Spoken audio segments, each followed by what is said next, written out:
ನಮಸ್ತೆ ಗೆಳೆಯರೆ, ನಮ್ಮ ಹಾಸನ್ ಟೆಕ್ ಚಾನಲ್ಗೆ ಸ್ವಾಗತ.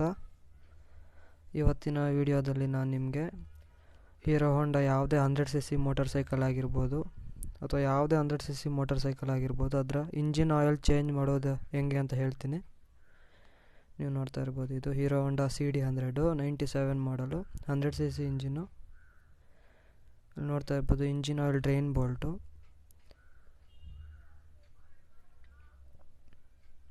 ಮೊದಲು 16-17 ಸೈಜ್ ರಿಂಗ್ ಸ್ಪ್ಯಾನರ್ ತೊಗೊಳ್ಳಿ. ಓಪನ್ ಬೇಡ, ರಿಂಗ್ ಸ್ಪ್ಯಾನರ್ ತೊಗೊಳ್ಳಿ, ಇಲ್ಲಾಂದರೆ ಸ್ಲಿಪ್ ಆಗುತ್ತೆ. ರಿಂಗ್ ಸ್ಪ್ಯಾನರ್ ತಗೊಂಡು ಇಂಜಿನ್ ಆಯಿಲ್ ಡ್ರೈನ್ ಬೋಲ್ಟ್ನ ಓಪನ್ ಮಾಡಿ ಸೈಡ್ ವ್ಯೂ ತೋರಿಸ್ತಿದ್ದೀನಿ ನಿಮ್ಮ ಕ್ಲಿಯರಾಗಿ ಕಾಣಿಸ್ಲಿ ಅಂತ. ಅದಕ್ಕೆ ಮುಂಚೆ ಇಂಜಿನ್ನ ಸ್ವಲ್ಪ ವಾರ್ಮ್ ಮಾಡ್ಕೊಳ್ಳಿ, 5 ನಿಮಿಷ ಸ್ಟಾರ್ಟ್ ಮಾಡಿ. ಆಮೇಲೆ ಆಯಿಲ್ ಡಿಪ್ ಸ್ಟಿಕ್ನ ಓಪನ್ ಮಾಡಿ, ಇದರಿಂದ ಇಂಜಿನ್ ಆಯಿಲ್ ಫ್ರೀ ಫ್ಲೋ ಸಿಗುತ್ತೆ. ಇಂಜಿನ್ ಆಯಿಲ್ ವಾರ್ಮ್ ಮಾಡೋದ್ರಿಂದ ಇಂಜಿನ್ ಆಯಿಲ್ ತಿಕ್ಕಾಗಿರೋದು ಸ್ವಲ್ಪ ಫ್ರೀಯಾಗಿ ಆಚೆ ಬರುತ್ತೆ.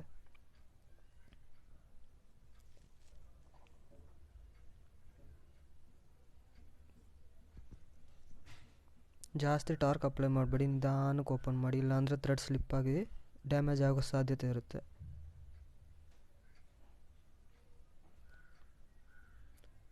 ಡ್ರೈನ್ ಬೋಲ್ಟ್ನ ಆದಷ್ಟು ಇಂಜಿನ್ ಆಯಿಲ್ ಒಳಗಡೆ ಬೀಳಿಸ್ತಾ ಇರೋ ಥರ ನೋಡ್ಕೊಳ್ಳಿ. ನೀವು ನೋಡ್ತಾ ಇರ್ಬೋದು ಆಯಿಲ್ ಎಷ್ಟು ಫ್ರೀಯಾಗಿ ಆಚೆ ಬರ್ತಿದೆ. ಒಂದು 10 ಮಿನಿಟ್ಸ್ ಆಗೋ ತನಕ ವೆಯ್ಟ್ ಮಾಡಿ, ಇಂಜಿನ್ನಲ್ಲಿರೋ ಆಯಿಲೆಲ್ಲ ಪೂರ್ತಿ ಆಚೆ ಡ್ರೈನ್ ಆಗೋ ತನಕ. ನಾನು ನಿಮ್ಗೆ ಇದು ಫಾಸ್ಟ್ ಫಾರ್ವರ್ಡ್ ಮಾಡ್ತೀನಿ, ಇಲ್ಲಾಂದರೆ ಬೋರ್ ಆಗಿಬಿಡುತ್ತೆ ನಿಮಗೆ. ನೋಡ್ತಾ ಇರ್ಬೋದು ಡ್ರೈನ್ ಬೋಲ್ಟು. ಇವಾಗ ನಾನು ಯೂಸ್ ಮಾಡುವ ಇಂಜಿನ್ ಆಯಿಲ್ ಬಗ್ಗೆ ತಿಳಿಸ್ಕೊಡ್ತೀನಿ. ಇದು Castrol active 4T 20W40 grade engine oil. ತುಂಬ ಒಳ್ಳೆ ಇಂಜಿನ್ ಆಯಿಲು, ನಾನು ತುಂಬ ವರ್ಷಗಳಿಂದ ಯೂಸ್ ಮಾಡ್ತಾಯಿದ್ದೀನಿ. ಇಂಜಿನ್ ಒಳ್ಳೆ ಪರ್ಫಾರ್ಮೆನ್ಸ್ ಸಿಗುತ್ತೆ. ಇದು 1 ಲೀಟ್ರ್ ಬಾಟ್ಲು ನಾನು ತೊಗೊಂಡಿರೋದು. ಇಂಜಿನ್ಗೆ 900 ml ಅಷ್ಟೇ ಹಾಕಬೇಕು, ಜಾಸ್ತಿ ಹಾಕಬೇಡಿ. ಇಂಜಿನ್ ಆಯಿಲ್ ಡ್ರೈನ್ ಬೋಲ್ಟ್ ತೊಗೊಂಡಾದ್ಮೇಲೆ ಅದನ್ನು ನೀಟಾಗಿ ವೈಪ್ ಮಾಡ್ಕೊಳ್ಳಿ. ಅದರಿಂದ ಡಸ್ಟು ಮಡ್ ಪಾರ್ಟಿಕಲ್ಸ್ ಇರೋದೆಲ್ಲ ಇಂಜಿನ್ ಒಳಗಡೆ ಎಂಟ್ರಿ ಆಗೋ ಥರ ನೋಡ್ಕೊಳ್ಳಿ. ನೀಟಾಗಿ ಕ್ಲೀನ್ ಮಾಡಿ ಒರೆಸ್ಕೊಳ್ಳಿ.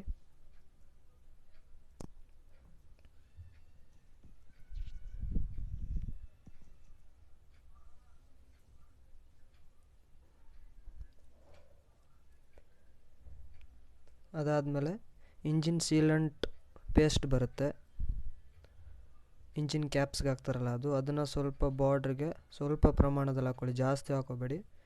ಸ್ವಲ್ಪ ಎಡ್ಜಸ್ಗೆ ಮಾತ್ರ ಅಪ್ಲೈ ಮಾಡಿ. ಗಾಡಿ ಹಳೇದ್ರಾಗಿರೋದ್ರಿಂದ ಥ್ರೆಡ್ ವೀಕ್ ಆದಾಗ ಇಂಜಿನ್ ಆಯಿಲ್ ಲೀಕ್ ಆಗೋ ಸಾಧ್ಯತೆ ಇರುತ್ತೆ. ಅದಕ್ಕೋಸ್ಕರ ಈ ಥರ ಮಾಡ್ಕೊಳ್ಳಿ. ಸ್ವಲ್ಪ ಅಪ್ಲೈ ಮಾಡಿ ಒಂದು 2 ನಿಮಿಷ ಅದು ಸ್ವಲ್ಪ ಡ್ರೈ ಆಗೋ ತನಕ ವೆಯ್ಟ್ ಮಾಡಿ. ಅದಾದಮೇಲೆ ಬೋಲ್ಟ್ನ ಹಾಕಿ ಲೈಟ್ ಟಾರ್ಕಲ್ಲಿ ಟೈಟ್ ಮಾಡಿ, ಜಾಸ್ತಿ ಟೈಟ್ ಮಾಡಬೇಡಿ, ಥ್ರೆಡ್ ಸ್ಲಿಪ್ ಆಗಿಬಿಡುತ್ತೆ.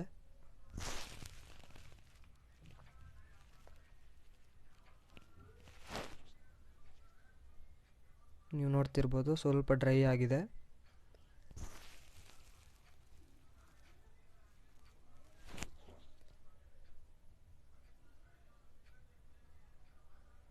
ಬೋಲ್ಟ್ನ ಹಾಕುವಾಗ ಸ್ಟ್ರೈಟಾಗಿ ಹಿಡಿದು ಹಾಕಿ, ಆ ಕಡೆ ಟಿಲ್ಟ್ ಮಾಡಬೇಡಿ.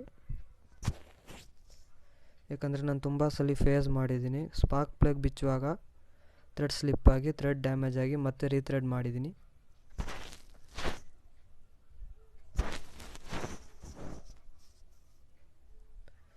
ಇವಾಗ ರಿಂಚಿಂದ ಸ್ವಲ್ಪ ಟಾರ್ಕ್ ಅಪ್ಲೈ ಮಾಡಿ ಲೈಟಾಗಿ ಟೈಟ್ ಮಾಡಬೇಡಿ, ಜಾಸ್ತಿ ಟೈಟ್ ಮಾಡಬೇಡಿ. ಸ್ವಲ್ಪ ಟಾರ್ಕ್ ಅಪ್ಲೈ ಮಾಡಿ ಸಾಕು.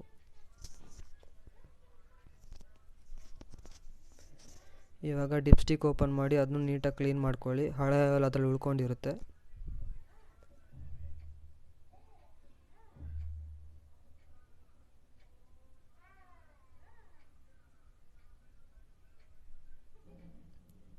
ನೆಕ್ಸ್ಟ್ ವಿಡಿಯೋದಲ್ಲಿ ನಾನು ನಿಮಗೆ ಕಾರ್ಬೊರೇಟರ್ ಕ್ಲೀನ್ ಮಾಡೋದ್ರ ಬಗ್ಗೆ ತಿಳಿಸ್ಕೊಡ್ತೀನಿ.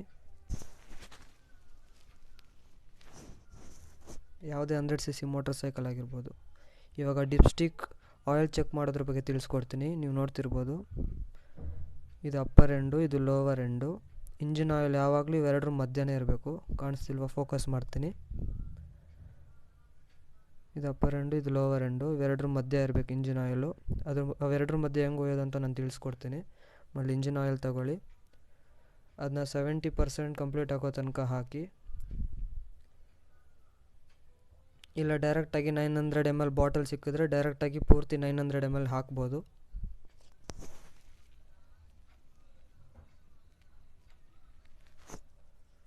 ಒಂದು 200 ml ಇದೆ ಅನ್ನಿಸ್ದಾಗ ಇಂಜಿನ್ ಆಯಿಲ್ ಹಾಕೋದನ್ನ ಸ್ಟಾಪ್ ಮಾಡಿ ಡಿಪ್ ತೊಗೊಂಡು ಡಿಪ್ಸ್ಟಿಕ್ನ ಅದರೊಳಗೆ ಡಿಪ್ ಮಾಡಿ ಇಂಜಿನ್ ಆಯಿಲ್ ಎಷ್ಟಿದೆ ಅಂತ ಚೆಕ್ ಮಾಡ್ಕೊಳ್ಳಿ.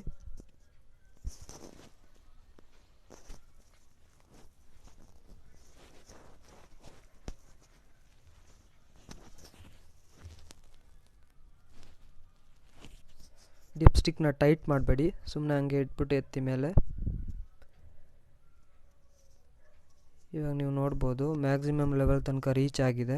ಇದಾದಮೇಲೆ ಇಂಜಿನ್ ಆಯಿಲ್ ಹಾಕೋಕ್ಕೆ ಹೋಗಬೇಡಿ, ಅಲ್ಲಿಗೆ ಸ್ಟಾಪ್ ಮಾಡಿ, ಇಲ್ಲಾಂದರೆ ಕ್ಲಾಗ್ ಆಗಿಬಿಡುತ್ತೆ ಸ್ಪಾರ್ಕ್ ಪ್ಲಗ್ಗಲ್ಲಿ. Engine oil spark plug entry ಆಗಿಬಿಡುತ್ತೆ. ಹಾಕ್ಬಿಟ್ಟು ಟೈಟಾಗಿ ಟೈಟ್ ಮಾಡ್ಕೊಳ್ಳಿ. ಟೈಟ್ ಮಾಡಿ ಇಂಜಿನ್ನ ಸ್ಟಾರ್ಟ್ ಮಾಡಿ 5 ನಿಮಿಷ ಐಡಲ್ ಮಾಡಿ ನೀಟಾಗಿ ಕ್ಲೀನ್ ಮಾಡ್ಕೊಳ್ಳಿ. ಇಂಜಿನ್ ಕೆಳಗಡೆ ಡ್ರೈನ್ ಬೋಲ್ಟ್ ಚೆಕ್ ಮಾಡ್ಕೊಳ್ಳಿ. ಅದಾದಮೇಲೆ ಗಾಡಿ ಸ್ಟಾರ್ಟ್ ಮಾಡಿ 2 ನಿಮಿಷ ಐಡಲ್ ಮಾಡಿ